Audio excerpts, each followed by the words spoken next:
क्या होता है उसमें, उनको क्या करना है, उनको पता है। ठीक है, प्रखंड स्तर पर और ऊपर क्या दिक्कत हुई है तो नहीं हो पाया। इससे रिपोर्ट मांगा, इसमें रिपोर्ट मांगने की क्या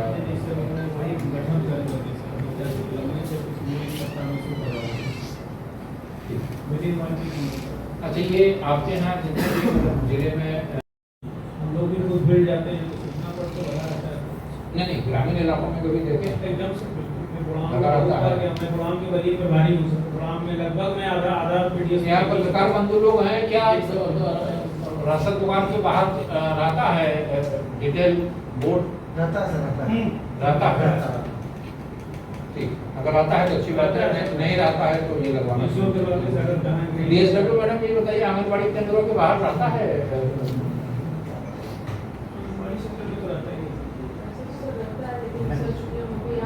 बच्चों के साथ भोजन की है, भोजन क्वालिटी का रहता है, क्वालिटी अच्छा रहता है, मेनू के अनुसार मिलता है। जी सर। अच्छा, यहाँ तो सेंट्रलाइज किचन है ना शहरी इलाकों के लिए। जी सर, सिर्फ जो है कितने सेंट्रलाइज किचन से कितने स्कूल कैटर हो रहे हैं 297 और कुल कितने स्कूल हैं? 1620। 1620। जी सर। तो और जो ग्रामीण इलाकों में जो स्कूल है उसमें मेनू के अनुसार भोजन मिलता है, जी सर। मेनू डिस्प्ले रहता है। जी सर, सभी विद्यालयों में अभी नया मेन्यू आया था सर। अभी सर बड़ा में जुलाई 23 का सर। नहीं, अभी हम आज की तारीख की बात बता रहे हैं। आज की तारीख में कितने बच्चे भर्ती हैं वहाँ? 12 बड़ा में 15 बेड हैं आपके। 15 बेड में ऑक्यूपेंसी क्या है, इलाजरत बच्चे कितने हैं? आज सर 16 है। एक सरप्लस है। आपके पास डाटा नहीं है या आप इससे संबंधित नहीं है? मैं एसीओ में हूँ सर, और आज वहाँ मंत्री जी की मीटिंग हो रही 15 है। है सर, 15 है आज।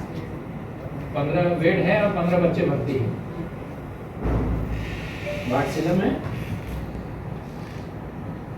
आपको जानकारी नहीं है? घाटशिला नहीं, इसका जानकारी आज कोई बात नहीं, जानकारी नहीं है। सर 10 और मूसाबनी में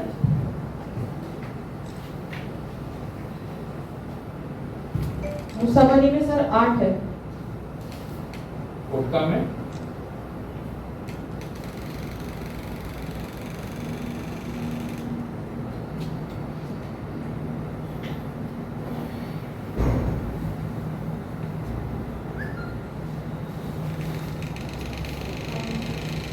ये चाह रहे हैं, ये डाटा पूछने की मूल वजह ये थी कि जितने बच्चे अभी भर्ती हैं तो उसमें कितने बच्चे स्वतः आते हैं, कितने बच्चों को हम अपने माध्यमों से, जो आंगनबाड़ी की बहनें हैं या और माध्यम है, हमारी एनएम की सिस्टम है, उनके माध्यम से आते हैं। सर मैक्सिमम जगह जो हमारा ऑब्जर्वेशन रहा है कि ये नहीं आते हैं, अपने से नहीं आते हैं, अपने से नहीं किसी आते। को लेके ही आना पड़ता है, क्योंकि ग्रामीण क्षेत्र से वो महिला अपने बच्चे को लेके अकेले थोड़ा सा आने में हिचकती है या जो भी कारण रहा, तो अगर वो सेविका या सही लेके आती हैं वो आराम से आके फिर अपना इलाज करा लो। अच्छा, दूसरा सवाल मेरा ये है कि अन्य जिलों में जो शिकायत आई कि कई बार ऐसा परिवार भी होता है जो अपने बच्चों को नहीं भेजना चाहता है सेंटर, वो उनको जानकारी का अभाव है या उनकी अपनी मजबूरियाँ हैं, जो भी है, तो ऐसे केस आपके जिले में आए क्या? सर ऐसा है सर, सभी लोग जैसे कि अगर 3 बच्चे हैं उसके, तो फिर वो नहीं भी जाती है कि हम एक बच्चे को छोड़ के मतलब आपके 2 बच्चों को लेके हम कैसे जाएंगे, कहाँ रखेंगे। तो अभी सर हम लोग यहाँ पे भी सर वो प्रोग्राम करने वाले हैं जिसमें हम लोग समुदाय आधारित प्रबंधन शुरू करेंगे सर। 10 दिनों के अंदर हम लोग ये सारा प्रोग्राम करके और समुदाय स्तर पे जो भी हम लोग कर सकते हैं। ये चूंकि देखिए, सबसे जो जितनी भी योजनाएं हैं ना, उसमें सबसे महत्वपूर्ण योजना यही है।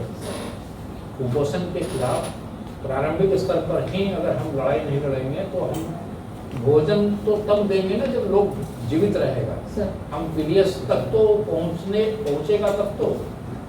इसके लिए जो मेरी अपनी समझ है कि एक थोड़ा सा जागरूकता लोगों में फैलाने की आवश्यकता है, लोगों को थोड़ा एजुकेट करने की आवश्यकता है, और साथ साथ अगर जो भी जरूरी सुविधाएं या माहौल देने की आवश्यकता है, उनको कैसे कन्विंस करें कि तुम्हारे 3 बच्चे हैं तो एक बच्चे को सरकार ध्यान दे रही है, सरकार की ये स्कीम है, इन बच्चों का ध्यान हम रखेंगे, कैसे रखेंगे, उनको कैसे हम उनका विश्वास जीत सकते हैं, उसमें मुझे लगता है कि इसमें मुखिया की भूमिका महत्वपूर्ण हो सकती है। और मुखिया लोगों को, चूँकि वो पंचायत के सभी लोगों से सीधे संपर्क में रहते हैं, तो एक इसलिए जो मुखिया संवाद कहाँ पर देखिए ये सुनो क्या मामला है, क्या मामला है, क्यों DSD एंट्री कर दिया गया है, हम बोले कि राशन नहीं मिलेगा तो DSD जवाब दिया कि राशन नहीं मिलेगा, क्योंकि जवाब हुआ जहाँ जाना है जाइए राशन। ये कौन है DSD, ये कौन है? ये सर उन्होंने लिखित भी किया है DC साहब को, हम लोगों ने उससे शोबाज किया है DSD और ACM दोनों से, तब उनका अभी तक जवाब नहीं आया। हम लोग देखते हैं क्या होता है।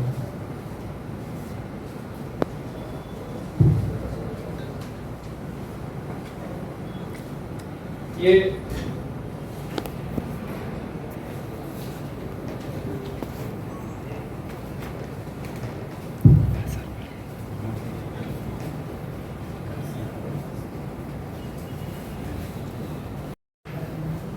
ठीक है, कौन है DSD, कौन है? अगर आप लोगों को सुनिए, मेरी बात सुनिए,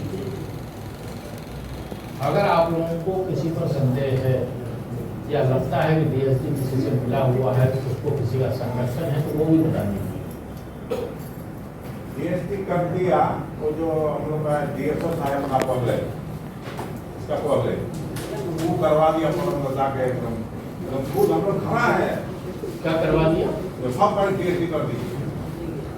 अच्छा, लेकिन DSD कर दीजिए। हाँ, हम लोग को पता ही नहीं, बाद में हम लोग को पता चला कि हम लोग को माल सब DSD हो गया। आप लोगों ने ये लिख के दिया है कि आप लोगों को नहीं मिला? हाँ, ठीक। न सिर्फ PDS बल्कि आंगनबाड़ी केंद्रों में संचालित जितनी योजनाएं हैं, मध्याह्न भोजन स्कूलों में जो दिया जाता है और कुपोषण उपचार केंद्र जो संचालित होती हैं, उन सारे विषयों की सुनवाई करता है और इस सारे विषयों के संदर्भ की जन सुनवाई थी। और जैसा आयोग हर ज़िले में कहता है और जो हर ज़िले में स्थिति है वही स्थितियाँ यहाँ भी हैं, इसी को आयोग बदलना चाह रहा है, क्योंकि अधिकतर शिकायतें केवल जन वितरण प्रणाली से संबंधित ही आती हैं और वही यहाँ भी हुआ। तो आयोग का ये मानना है कि अन्य योजनाओं के संदर्भ की जानकारी लोगों में नहीं है, क्योंकि शिकायत नहीं आना से हम इस निष्कर्ष पर नहीं पहुंच सकते हैं कि व्यवस्थाओं में कमी नहीं है। कमी है लेकिन लोगों में जागरूकता का अभाव है, इस वजह से शिकायतें नहीं आती हैं। इसलिए मैंने अधिकारियों को ये निर्देश भी दिया है, आग्रह भी किया है कि वो इन जन वितरण प्रणाली के अलावा जितनी योजनाएं हैं उसके बारे में प्रचार प्रसार करें और इसमें मुखिया की जो भूमिका है उसका भी मदद लें, ताकि वो लोगों को जागरूक कर सकते हैं, लोगों को योजनाओं के बारे में बता सकते हैं। ताकि आयोग का इसलिए आयोग ने एक टैगलाइन बनाया है कि अधिकार जाने और अधिकार मांगे, क्योंकि जब तक लोग अपना अधिकार के बारे में जानेंगे नहीं तो वो मांगेंगे नहीं, या मतलब शिकायत दर्ज कराएंगे नहीं। सर, आज पूर्वी सिंहभूम जिला में क्या कमी रह जाती है सर कि लोगों तक जागरूकता नहीं फैल पाता है या लोग नहीं आ पाते हैं? कमी तो क्या कमी रहती है, आप मीडिया के लोग हैं, आपको पता है, लेकिन केवल कमियों को मान लेने से चीज़ें नहीं रुक जाती हैं। कमियां हैं तभी तो आयोग जिले का भ्रमण कर रहा है, लेकिन कमियों को दूर कौन करेगा? हम ही लोग करेंगे और प्रयास हो रहा है। कमियां आज नहीं कल दूर होंगी, कल नहीं परसों दूर होंगी, लेकिन ये दूर तब होंगी जब प्रयास किया जाएगा, और प्रयास किया जा रहा है। धीरे धीरे जागरूकता फैलेगी। जैसे जन वितरण प्रणाली के बारे में लोगों में जागरूकता है, धीरे धीरे जब प्रयास किया जाएगा तो आंगनबाड़ी केंद्रों के बारे में भी जागरूकता आएंगी, मध्याह्न भोजन के बारे में भी जागरूकता आएंगी, कुपोषण उपचार केंद्र के बारे में भी जागरूकता आएंगी। मैं बार बार ये बात कहता हूँ कि गलती होना अपराध नहीं है, गलती को सुधारने का प्रयास न करना अपराध है। तो गलतियाँ होना कोई बड़ी बात नहीं है, गलतियाँ होती हैं, तो उन गलतियों को सुधार करने के प्रति अधिकारियों ने आश्वस्त किया है और मुझे लगता है कि जो कमियां हैं कमियों को दुरुस्त किया जाएगा। दुरुस्त नहीं किया जाएगा तो आयोग के अधिकारियों पर कार्रवाई करेगा। सर, जहाँ तक ये अगस्त माह में जितने भी राशन दुकान है सरकारी, वहाँ अगस्त माह का कोई भी राशन नहीं पहुँचा, और अभी जो सितंबर माह का राशन है, जब डीलरों से पूछा जाता है तो वो लोग बोलते हैं कि ये सितंबर माह का राशन मिला है, अगस्त माह का राशन नहीं मिला है। ये देखिए, आपने जो बात कही वो बात अभी आज जनसुनवाई में और समीक्षा बैठक में भी ये बात कही है। इसमें कुछ तकनीकी दिक्कत है, केंद्र और राज्य के बीच कुछ विषय हैं। उस विषय आयोग के संज्ञान में नहीं था, आज डीएसओ साहब ने आयोग के संज्ञान में दिया है। आयोग इस संदर्भ में विभाग से पत्राचार करेगा और जानना चाहेगा कि ये किस परिस्थिति में हो रहा है। लेकिन आयोग इस बात को लेकर चिंतित है कि अगर किसी वजह से राशन उपलब्ध नहीं कराया जा रहा है और किसी को खाद्यान्न के संकट में किसी की मौत हो जाती है तो जिम्मेवार कौन होगा, जिम्मेवारी किस पर तय होगी। इस संदर्भ में आयोग विभाग से पत्राचार करेगा। अगस्त माह का राशन उपलब्ध हो पाएगा? सर उपलब्ध हो पाएगा, जो भी वजह है राशन तो किसी भी हालत में उपलब्ध होना। सर आज जिला में आप लोगों की बैठक हुई, आज आप लोगों ने सुना तो क्या क्या पाया जिला में, क्या क्या शिकायतें मिली? शिकायतें तकरीबन आयोग के पास जो लंबित शिकायतें थी 40 शिकायतें थी। 5-10 लोग सीधे आज आए, उन कुछ शिकायतों का समाधान तत्काल किया गया, कुछ समाधान के निर्देश यहाँ के अधिकारियों को दिए गए और 7 दिन में रिपोर्ट बनाया गया है। कई गंभीर शिकायतें भी की गई, उन शिकायतों पर जमशेदपुर के डीसी को निर्देश दिया जाएगा कि वो 7 दिन में जांच कराकर रिपोर्ट भेजें। सर आयोग के द्वारा वैसा कोई रूल नहीं है कि जांच किया जाए बीच बीच में कर्मचारियों का?